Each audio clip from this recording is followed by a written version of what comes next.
in the AFC Championship game. Elena Getzenberg is our Bills reporter. She's got the latest from Buffalo ahead of their trip to Kansas City.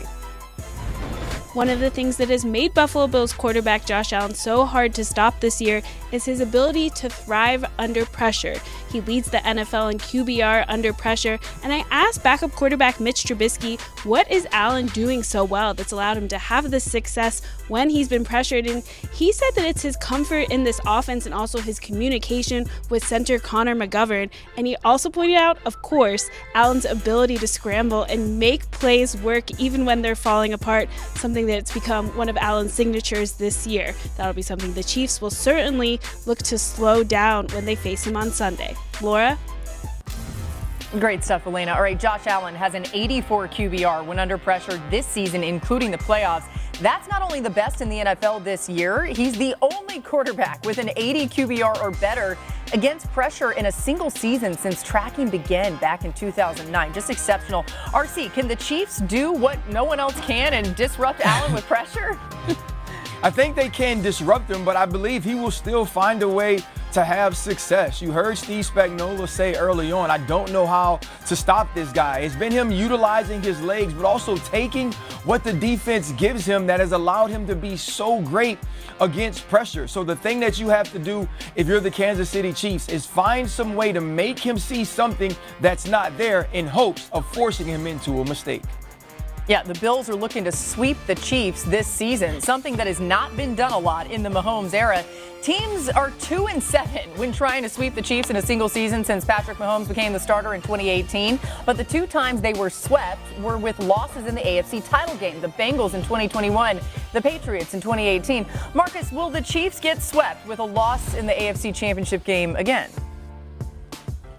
Boogie, everything Buffalo has done, my head tells me yes, my heart tells me no. Like I've seen this movie before. I talked about the Baltimore Ravens beating Kansas City with them having to go on the road for the first time, and I still believe Baltimore had a better team and roster. But we know what 15 is in these moments, and I think this game is going to come down to which quarterback can make the plays under duress.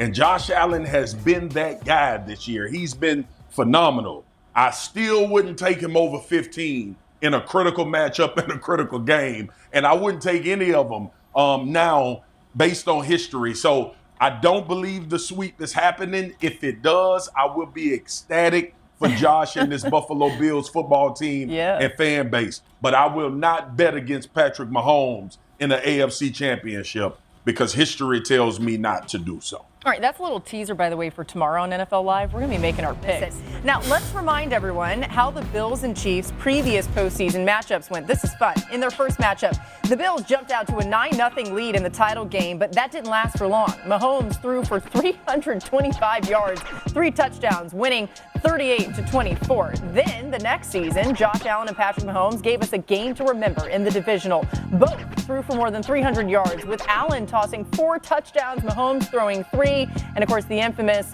Chiefs winning in overtime 42-36. Then, last season in the divisional, the Chiefs snuck away with a win at Highmark Stadium after Bills kicker Tyler Bass missed the game-tying kick with a minute 47 left in regulation. So, we know we're in for a treat, right? If any of the previous 8 meetings has shown us this game will be a close one, that gives us a lot to hope for. All right, give us some off-the-radar matchups that we should be watching for. Dan, what's got your eye? I don't know if this is off the radar, but I do know if we went down to Kansas City and we found defensive coordinator Steve Spagnuolo and said, what is the one thing that you have to stop to have a chance to win this game?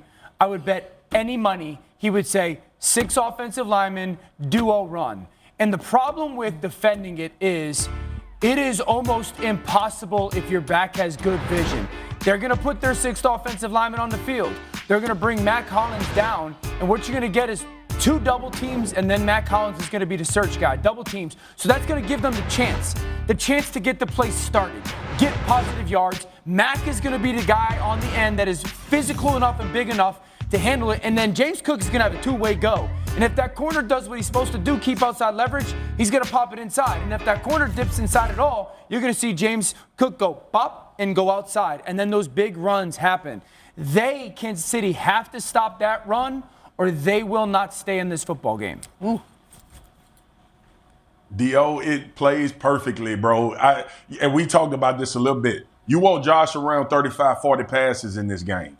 If they can be balanced, then you really aren't going to force margin for error. And this is simple math, bro. The more and more we can get this quarterback to drop back, no matter how good they are, no matter what they can do from a Superman standpoint, it increases our probability of creating a negative play or potentially taking the football away. So this is a big part of what I think that this Chiefs defense needs to handle. They need to handle third down, and they need to handle, as we've talked about, Josh Allen legs, and that's getting to him early.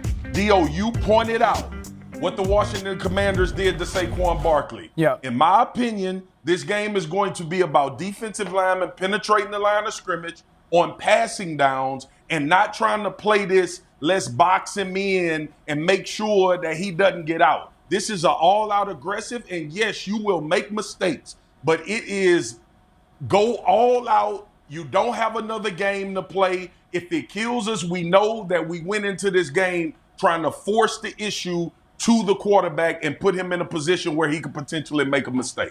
Yeah, I think the challenge for that, Marcus, is Buffalo's got a diverse enough run game where they could take advantage of that. And the second point I'll make on it is also this. Where does McDuffie play? Mina was talking about, or RC was talking about him in coverage. I do think where he plays in relation to run fit matters as well. All right, I'll go to the other side of the ball. So Patrick Mahomes, big games, what's the one thing you can set your watch to?